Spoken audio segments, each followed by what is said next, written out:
How it typically goes is with Revelation 12:7, with Michael and his angels fighting against Satan and his angels. Then they'll bring up Jude 9, bringing up an archangel, and in this case, this is Michael as the archangel. Then they'll bring up 1 Thessalonians 4:16 that says when Jesus returns that he will come with the voice of the archangel. So they are trying to dot connect these three in your head together to equate Jesus with Michael.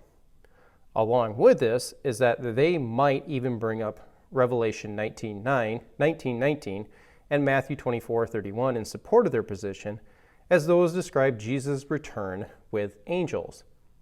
Yet, Revelation 12:7 says Michael and his angels.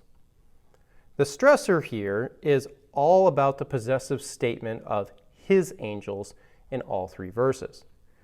So, what we should do is just stop here and deal with this one really quick. The logic is simple on the equator's part.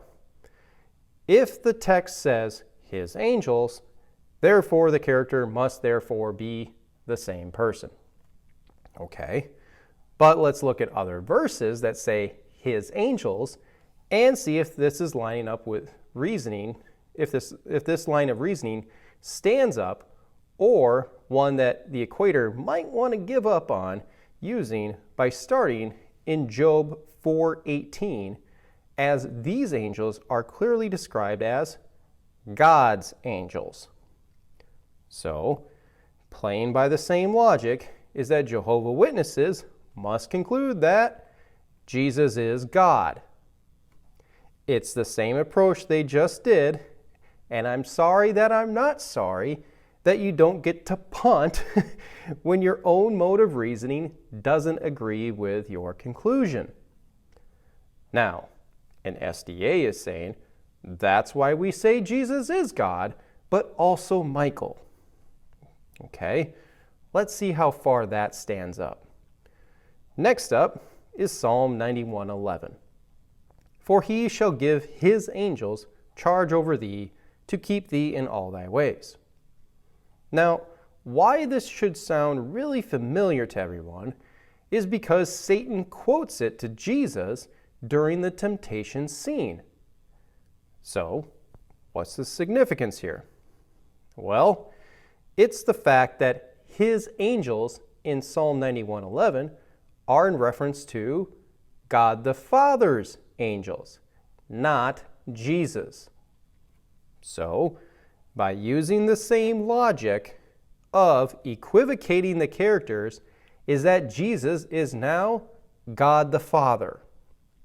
Of course, neither SDAs or Jehovah's Witnesses will say that, but this is exactly the same thing they did with Revelation 12:7.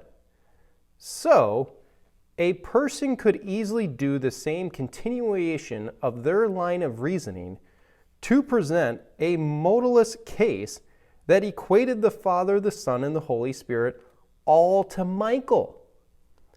Nobody is going to agree with this, but it's still on the same line of reasoning that they just got done doing themselves. So, Jehovah's Witness or SDA, is that you're going to object to this dot connector, then I get to object to this one as well. And that it's inconsistent and deliberate on your end to show only certain verses and portray them in a way to make Jesus Michael while totally avoiding the rest. Reminder, hit the subscribe button below, turn on the notification bell, hit the like button, and leave a comment. And don't forget to visit us at justscripture.org. But in the meantime, stay salty.